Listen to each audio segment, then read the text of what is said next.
Hi, welcome to Alaskan and the Philippines, currently in Thailand. Today I thought I'd go into a taboo topic. I probably shouldn't. I'm probably going to lose subscribers. But I thought I'd address the politics a little bit of being in another country, if being political in another country.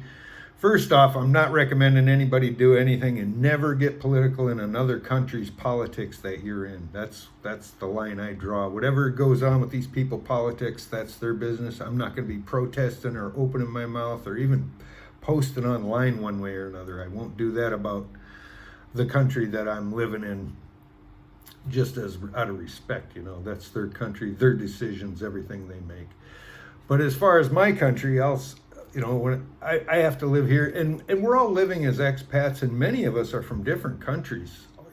The majority, from what I'm seeing around, are mostly Europeans, from Australians and Europeans, and Russians, from what I see most.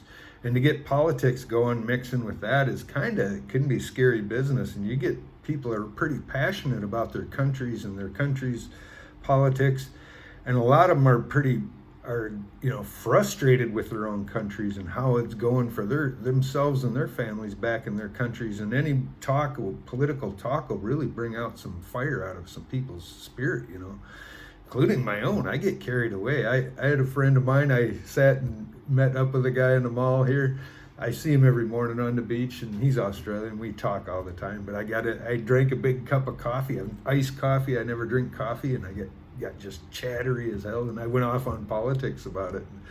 Gave him a monologue for about a half hour. But yeah, you got to be careful. He's a good guy, and I didn't mean to no harm. But I'm trying to explain. There's a lot of kind of butthurt feelings towards U.S. presidents for the tariffs that he's been put in the U.S. politics. That's happened recently with the election of Trump. A lot of the other countries are feeling bad because I've actually talked to people from Finland and stuff that are getting a lot of their jobs.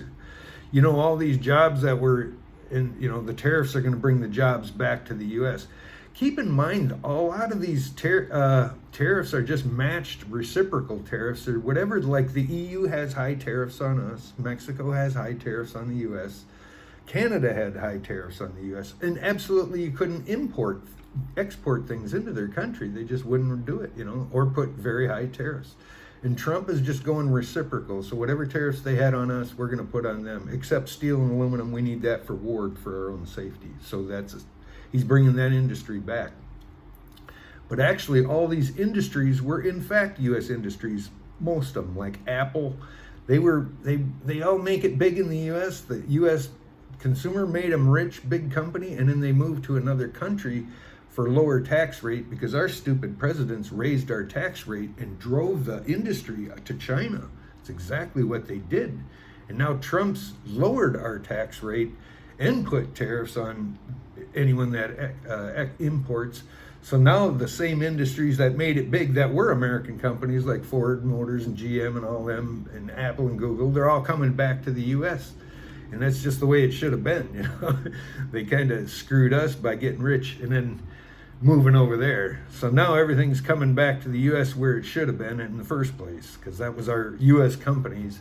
And if they want to save tax dollars, they don't want to pay taxes to the country that made them rich. It's kind of low life thing to do, And then a lot of the other countries around Europe, and same with the U.S., their leaders opened their borders wide open. And the reason they did that was to lower wages so that they couldn't afford anything anymore.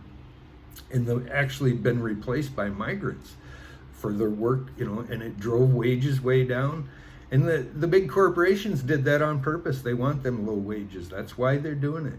BlackRock and Vanguard went up and bought up all the housing. So now they control all the housing. They gave them all to the migrants and just literally replaced the workers that were with cheap labor. That was their total goal. Plus control the world. They still wanted we want you to eat the bugs, That's true. The WEF wants to take over the world. They're neutralizing all the Western countries, Australia, Europe, the US, Canada. That's why they flooded them with migrants. They didn't flood Venezuela with migrants. They didn't flood China or Jamaica or any other country, just those Western countries, because they want them to equalize. They want everybody poor. They want to control a third world, and they'll be the leaders. You'll eat bugs and do what they say. But yeah, that's what they were trying to do, and Trump got in the way, and he's an independent thinker, and he's thrown a wrench into their plans and reversed everything they've done. And he's going to help worldwide too. It ain't just the U.S., although he's shipping our migrants out. And if Canada joined, they'd have their migrants shipped out too. So yeah, keep that in mind. You guys, I think the whole world, the Western world, needs to reunite and chase these globalist pricks out of our countries and just take your governments back. I hate to get this political, but it's just what I see. And I see it creates a lot of frustration with a lot of the Europeans and Americans. I was that way too right before the election, sitting there watching your own country being destroyed. Right, I talk to some of these Europeans. They go back to their country and they say, this ain't the same place. I don't even recognize it anymore. They literally say their country has changed. And ours too, with we've got more migrants, illegals come in than I did. And it was all paid for by our own tax dollars. Once we got into the U.S. aid money, you see all this money they've been stealing from our U.S. tax dollars? That has been funding the border invasion in Europe and other places in the world, Canada and all that. We've been funding it unknowingly. Our tax dollars are being stolen and used, given away worldwide. It was a total, absolute scam, and it needed to be shut down. And they're really mad about that. And all the media, like Europe, all they have is their fake news BBC, and the US, all the fake news too. You can't believe it. Everybody's kind of brainwashed. You really got to do your own research and pay attention to what's really happening, not what they're saying is happening, but what's really happening and the cause of it. And you probably know a lot of it is on purpose. So I just want to get this all out in the open now so that I don't have to talk politics too much when you're in another country, because that could be turning ugly, especially like with these Russian people. They're serious. They've got a war going on, and this is their home now, and a lot of them are here. Just you see a lot of Russians here, and probably a lot of Ukrainians, and yeah, you wouldn't want to get into a big heated political match with them right now either. It's not a cool thing to do. Whatever happening is going to have to play itself out for good or bad, and there's nothing we can do about it. But I see a lot of the Western people and like including Russians and stuff all leaving their countries. Europeans are leaving. They're coming to Asia with the intent to just abandon their country. Their country has abandoned them.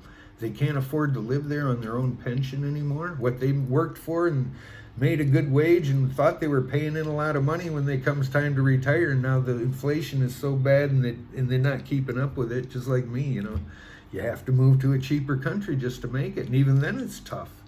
The cheap countries ain't cheap anymore. It's using my full Social Security to make it here pretty much. I no way could live in California, New York, or LA, or any other state probably, unless I lived in a shack down in Alabama somewhere. I couldn't make it. And I lived in a shack in Alaska for my whole life because and I was making good money. It just things were so expensive. But yeah, the politics you kind of want to avoid, especially if you're I'm guessing if you're in a bar drinking, it would be even worse. Me, when I had a coffee, I haven't drank coffee for years, and I had one, and I was just vibrating from the caffeine. But yeah, you get into alcohol and fueled and talking politics would probably be a bad thing in the bars or stuff around here, especially with everybody being from different countries. You know what? Just to respect everybody and their opinions.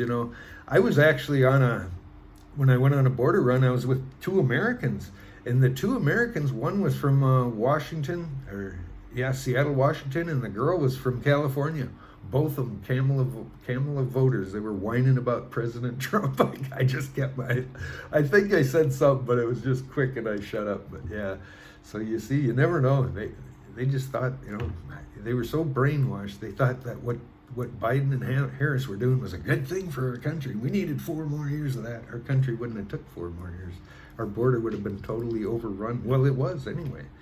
yeah, there was no 4 years left. We'd have been done. Trump saved us, and hopefully he can save the world. I think he's gonna. I think he's gonna put the EU in their place and Canada in their place and make North America the strongest, powerfulest country in the world, which it is already, and it's going to be twice as strong. And I think he'll be fair to every country that's fair to us. Anyway, that's my thoughts on politics. I thought I'd get it out of the way. Hope I didn't offend anybody, and all you Europeans don't gang up and beat the shit out of me when you see me on the street. Anyway, all right, I'll leave it at that. But that's y'all gonna have your own opinion, and I respect your opinion as well. Well, thanks for watching. Be sure to like, share, and subscribe, and we'll see you in the next one.